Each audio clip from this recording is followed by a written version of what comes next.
Creatures of the night, it's your girl Tati. Let's talk about New Japan Capital Collision. I forgot about the pre-show, so I didn't get a chance to do a watch along for that. But that's on YouTube, so if anybody want to go ahead and check that out, go ahead and check it out. But for the main card, we started. Well, before I talk about the results, I just want to say real quick, it was dark as fuck in there. It really was. And at first, like, it's so noticeable because it being so dark made the ring look even like shinier or something. I don't know how to explain it, but it was so much light onto the ring. And I was just like, well, damn, it's so dark in here. And then I was seeing people posting that there wasn't a lot of people at the show. And I don't know if that's true or not. Like, towards the end of the show is when I started to see the crowd a little bit more. And I was just like, oh, maybe that might have been the case. Maybe there just wasn't too much people there. That's unfortunate because New Japan do have really great shows. And another thing too was the crowd being more on the quiet side. And they end up making noise whenever they had to cheer for the baby faces and boo for the heels, like for like really big moments. But other than that, I felt like they were pretty quiet, which I feel like crowd participation is very important in pro wrestling, and just feeling like everybody's having fun and enjoying the show make people who are watching at home enjoy a little bit more too. But that's neither here or there because I'm gonna enjoy the show whether y'all give a damn about it or not. We started off with the New Japan Strong Openweight Tag Title number one contender three-way match. We had Tanahashi teaming up with Ishii versus TMDK versus the Grizzled Young Vets. I'm just gonna say it. Tanahashi, Ishii, I don't know what we're doing. I have no clue. The whole time I'm just like, I'm not even gonna worry about them. They're not winning. And I'm kind of focusing a little bit more on TMDK and Grizzled Young Vets. And then all of a sudden, Tanahashi and Ishii took the win. I'm just like, what is going on? In my opinion, they're not a tag team like, Robbie and Tito. They're not a tag team like Grizzled Young Vets. So in my opinion, I didn't really think about them taking the win. And I was just like, holy shit, Tanahashi ends up pinning Tito. And I'm just like, oh, that's what we're doing. So now they're number one contenders for the titles. I'm not with it. One of my complaints about New Japan is that I wanted there to be a bigger focus on younger talent because they've lost a lot of big talent to actually AEW. So I wanted them to focus more on the younger talent, and for me, I just did not like the fact that they end up taking the win. But we'll talk a little bit more about our number one contenders in a moment. After this, we had trios action. We had Kevin Knight teaming up with Yoshihashi and Rocky Romero. They're going against Bullet Club War Dogs. And I have to say, Bullet Club War Dogs, oh my God, these men are so beautiful. Lord have mercy. Clark Connors, oh my God. You know what? Let me not get into it. I enjoyed this match. For me, I felt like the show picked up a little bit more with this, and I think we heard the crowd a little bit more. This was a really great match. Rocky Romero, he never gets enough credit for what he does in the wrestling world, but y'all know Rocky, when he gets in every time I see Rocky in the ring, I'm like, y'all losing, right? But actually did not turn out to be the case. Both teams had really, really great chemistry. But Kevin Knight ended up stealing the win with basically a fucking roll-up. And I'm just like, a roll-up? We doing this on the second match of the night? A roll-up? He takes the win, and Bullet Club is not happy about this. So they end up putting the pause on Kevin Knight. And I'm just like, oh, a post-match beatdown, count me in. And where the hell was Rocky? Where the hell was Yoshihashi while Kevin was getting his ass whooped after the match? I have no clue. Now, honestly, Bullet Club, they got titles, so they kind of don't necessarily care. Obviously, they don't want to lose, but they still got gold. So, like, why the fuck does it matter? After this, we had a no DQ grudge match. We had Dirty Work, which is Fred Rosser and Tom Lawler, and they went against West Coast Wrecking Crew. Lord have mercy. They started I don't want to say started the match. They started fighting from catering, and they ended up bringing it to the ring. We had some, garbage cans, chairs, and all that stuff. And one of the chairs, I think the very first chair they brought out was a padded chair. And I'm just like, this is pro wrestling. I don't want to see no damn padded chairs. Now, they actually brought out some Home Depot doors from under the ring, 2 doors. And I'm just like, holy shit, we got doors. I'm ready for it. It took a while before we actually set up for this little spot for the door. And for me, while I did enjoy this match, I feel like the middle end kind of felt like we were just trying to set up for things, and things kind of died down a little bit. Just something about the energy of the match kind of shifted for me. I don't know about anybody else. But I was just like, all right, well, we got that door set up. What are we going to do about the door? So they have one of the doors. It's on one side is on the apron of the ring, the other side is on the barricade. And I have to say, them barricades, New Japan and even AEW, because AEW used those steel barricades as well. Y'all gonna get sued one day. Y'all gonna get sued because the way them things just be flying into the crowd is wild. But anyway, they're setting up. I think maybe to go for a power bomb through the table, and I'm just like, all right. Not table, through the door. And that's what I'm waiting on. And it seemed like it took like 5 minutes for anything to even happen. And nothing even happened with the door at that point. And when they finally had the little spot with the door that's outside of the ring, both teams went through the damn door. And I'm just like, what the fuck? Somebody's supposed to go through the door, but not both of y'all. Fred Rosser already had another door inside the ring, and they end up taking the win after getting Royce Isaacs through that table. And I'm just like, the ending just didn't give me what I wanted. It just didn't give me what I wanted. Not a bad match, but it just could have been better. I imagine a lot better. But while we were imagining a lot better, Zack Sabre Jr. versus Teton. I mean, oh my God, these two gave me exactly what I wanted and even more. I did not Teton, I really do enjoy Teton and Zack. They've never wrestled each other before. And I just did not realize how perfect the chemistry was going to be between the two of them. Lord have mercy, I got to watch this match again. Oh man, when I'm telling you, like, it was, like, these two guys are just like, anything you can do, I can do better. And I like when we get matches like this and both of them can really do whatever the other one can do. And I just felt like, holy shit, this can go any way. But in my opinion, I felt like, obviously, Zach's gonna get it. He just won the G1. Why would he lose at this point? This match right here is one of the matches that the crowd was the loudest for, because I could tell they really enjoyed the chemistry between the two of them. At times they were shouting louder for Teton than for Zack, and then vice versa. And I'm just like, y'all don't know what y'all want. I'm just gonna cheer for both of these guys, but Zack's gonna end up taking the win. Man, this was super competitive between the both of them, and this was about 15 minutes, and it's giving New Japan TV title vibes or whatnot. I just really, really love the chemistry between them. If any match you should be watching from this pay-per-view, this is it. This is it. And it reminds me too that, Teton, we've seen him, I think, maybe once or twice in AEW. And when I see him, I'm just thinking of all the possibilities of other wrestlers that he could be going against. Forbidden Door next year, that door needs to be open, wide the fuck open.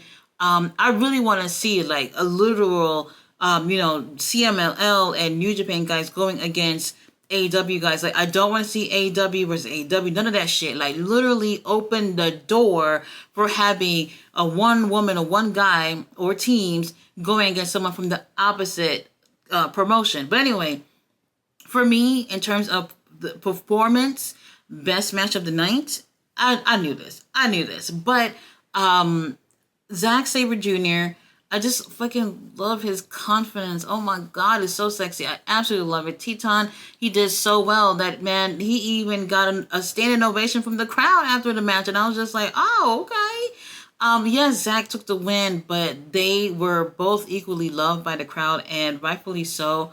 I would love to see them run it back at some point in the future. But damn, Teton, we would love to see so much more of you. And Zach, get that title off of Naito. I'm over it. I'm over it. Now, speaking of Naito, up next, Naito went against TJP. TJP, I don't know what that jacket was about, but I would probably buy it. This was the match I think I was looking forward to the least. Naito is a legend, but I'm over it. We're over it, you know. So I just get nervous with him being in the ring, and I just wasn't looking forward to this. His match with Moxley was definitely, dare I say it, the worst match on Forbidden Door. And, you know, since then, we haven't seen well, Moxley did come back on Wednesday, but that whole time Moxley been gone. He probably was embarrassed his damn self about that match. Who knows? And I just don't necessarily feel excited about Naito being in the ring anymore. Sorry. I don't know. Some people disagree, but I just don't feel that excitement anymore. The match with TJP is decent, but it's not strong to me. Naito, getting, y'all know Naito takes like 50 minutes to take off his gear, take off his clothes so that he can have his gear under. TJP's like, bitch, I'm not waiting. I'm not waiting for this. We in DC. I got things to do. I got places I want to go to. So let's get this thing going. Even at some point, TJP took off Naito's shirt and he's wearing Naito's shirt for a few minutes in the match, and Naito gets upset and ends up taking his shirt off of him and putting his shirt back on. I don't know what all that's about, but the match was just okay for me. Naito ends up taking the win. I'm over it. Now, after this, we do have the New Japan Strong Open Weight Tag titles on the line. We do have TMDK versus Hechiseto and Vitos. So this is crazy to me. And TMDK, they have the chemistry, obviously, as a tag team. They've been tagging for fucking ever. However, Hechiseto and Vitos, they were so good, but also so opposite at the same time, where it's just like, they were so good, but you can tell they have not been doing this very long in terms of as a tag team, but it still worked at the same time. And I liked it. I liked it. Somehow it was just like, y'all look good together, but not so great together at the same time. I enjoyed this match. I knew the tag titles wasn't going any damn where, but this is very, very athletic match. Hechiseto, sometimes I feel like he doesn't get enough credit. Y'all see dudes that look big and kind of stocky looking, you probably think that they can't move as well as smaller dudes, but man, he is just so good.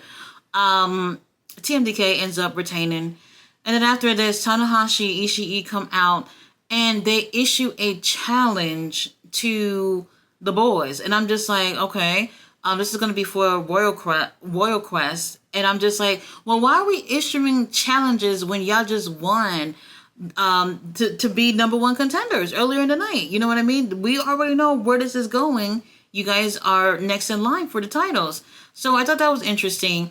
Ishii just looked upset as usual. And then Tanahashi just looked like, hi guys, I'm happy to be here. And I'm just like, oh, okay. They look so polar opposites in that moment. But it was still interesting. And Shane, he gets on the mic and he's just like, all right, well, y'all over here challenging us. He said, my country doesn't have a president. We have a prime minister. I was like, Shane, get to the point. Just say yes. So we're going to get that match at Royal Quest. That's going to be October. Damn, they said the date. I can't remember, but it's in October. Very interesting because Ishii and Mikey, they get into it physically, and Tanahashi is just smiling like he's running for president. What's new? One of my favorite matches was Takahashi versus Mustafa Ali. Obviously, this is part 2. The last time that they went against each other, Ali ended up taking the win. This time, Takahashi comes out, and y'all know he's going to come out with Daryl Jr. Daryl Jr. is a fucking unit. He got 6-pack abs. You see what 6-pack look like, Chris Jericho? You said you have 6-pack? Look at Daryl Jr. That's what a 6-pack is. This was actually a pretty fun match. And I know, like, we get, like, funny moments and moments where it seemed like Takahashi isn't taking things seriously or whatnot, but he is a tremendous wrestler. And I really did enjoy this. Probably my second favorite match of the night. This was interesting because they ended up having a 60-minute time limit. Everything else was like 30, and I was just like, oh, okay, because this is like a little bit of a rematch. We're giving them 60 minutes, and I was just like, as long as they don't even go 30 minutes, I'm cool with it. This was a fun matchup. I thought it was so interesting. We had Ali who was yelling at a fan for wearing a DX shirt. He was like, fuck you, guy with the DX shirt. I was like, holy shit, he called him out. And I was just like, you know what? I kind of agree. Maybe you do have wrestling shirt and you don't have wrestling shirts of the promotion you're going to see, but they are selling things. Go buy one of their shirts and put it on, or else they're gonna call you out. So dude probably was embarrassed, or maybe happy to get a little bit of TV time getting called out for wearing WWE merchandise at a New Japan show. The crowd booed the fuck out of Ali when he assaulted Daryl Jr. And I was just like, this is so funny because it's like, y'all been quiet for the most part, but the second somebody put their hand on a stuffed cat, y'all are ready to riot. Very interesting. Takahashi takes the win with a time bomb. And so the thing was, if Takahashi lost, he was supposed to acknowledge Mustafa Ali as the best super junior heavyweight. But Ali loses, and instead he just walks off. And I'm just like, oh, so you're not going to acknowledge Takahashi instead? Now, what ends up happening is exactly what the moment I was saying that I didn't want to see a rematch with the two of them because they're obviously have one win against each other. There goes Mustafa Ali going over to the commentary table, and he's letting everyone know that we should have another match because we both have a win on each other. And I was just like, oh God. Not you really announcing this right now. I was not expecting, like, literally for them to say this right now. He didn't say specifically when.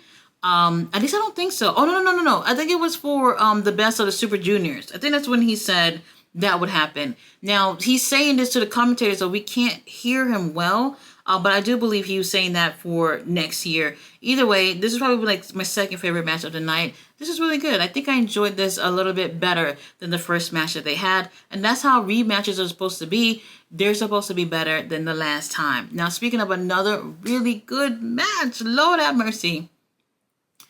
We had the New Japan Strong Openweight Championship on the line. Gabe Kidd versus Lio Rush. And I want to say this. Before the match started, I said 100% Gabe Kidd is going to win. And then they showed the little video package of Lio Rush. And then Lio Rush pretty much reminding everybody that he's from DC. And I was just like, oh, shit. Oh, shit. Maybe not 100%. I was like, okay, maybe like a 20% chance that Lio was going to win the title. Maybe. This match was so good. Oh my gosh, I really wasn't expecting. Because I was just like, man, their styles are so different. I hope they have great chemistry. And it was great. Lio Rush, man, sometimes he's moving so quickly. I'm just like holding onto my glasses and trying to keep up with my eyes. And man, he is so great. But Gabe Kidd was not playing with him at all. And like towards that last 5 minutes of the match, you are going to feel that intensity really, really pick up where you're actually kind of thinking, man, Lio might take the win here. It really felt like at some point, like that last few minutes that they probably thought of, hey, man, Lio should probably take this. But Gabe Kidd shut all that down and said, no, not today. Not today. He ends up taking the win. Lio Rush was bleeding and on his face from God knows what. I have no clue where that came from. But man, this is definitely one of the best matches that I've seen from Lio in a really, really long time. Anybody who's looking for something to watch, this is definitely a really great match. I think they pushed like towards like, I don't know, 20 minutes with this match. And I really did enjoy it. Gabe Kidd, I don't know what's next for you, hun, but I'm enjoying everything so far. Lio Rush has been doing really great. We've been seeing him more featured on AEW as of late. He was also in the main event for Rampage with Commander Beast Mortos and Takeshita, and that match was fucking amazing as well. So it was great to see two really great matches from one wrestler, which is Lio Rush. Man, this guy definitely have a promising future. Oh, I did wanted to mention that he was one of the few, him and Mercedes, had like special entrances. You know, he had the whole black heart makeup or whatever, but he also had someone playing the violin and the drums, and he had somebody dancing for his theme. It was really, really cool. Now let's talk about the main event. We had the New Japan's Strong Women's Championship on the line. Our CEO, Mercedes, who is going against Momo. This was very interesting. I was a little bit nervous because I feel like we haven't seen enough of our CEO.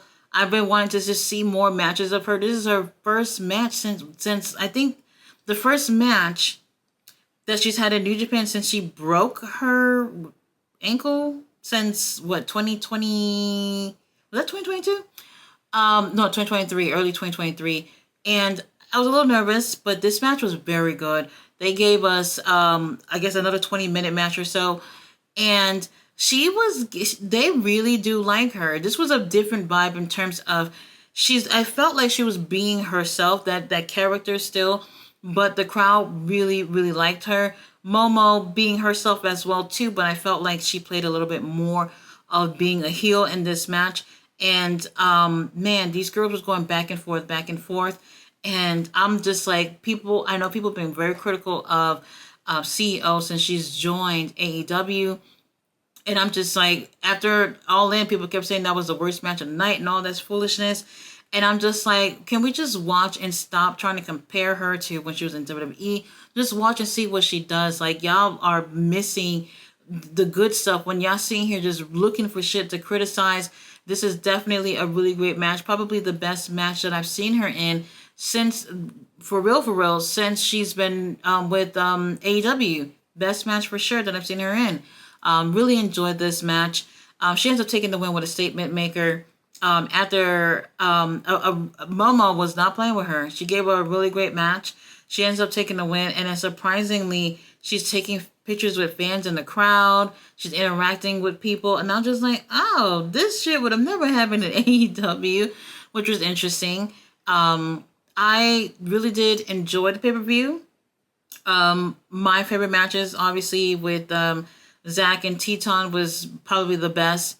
Takahashi and Ali, and then Mercedes and Momo. Those three were definitely standouts. If anybody's asking which match to watch for sure, those three were the best to me. Gabe Kidd. Oh yeah, Gabe Kidd and Lio Rush. That shit was good too. Those four for sure. Everything else was okay. I don't know what direction we're going towards with a few people.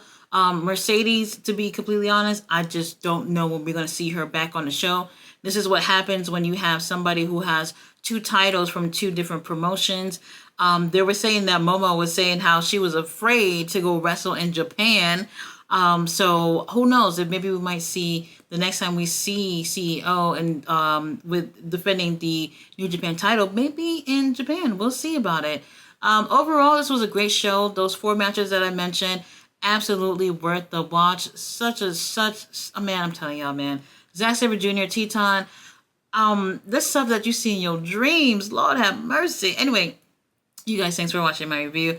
I'll be back tomorrow with Collision. See you guys then. Bye.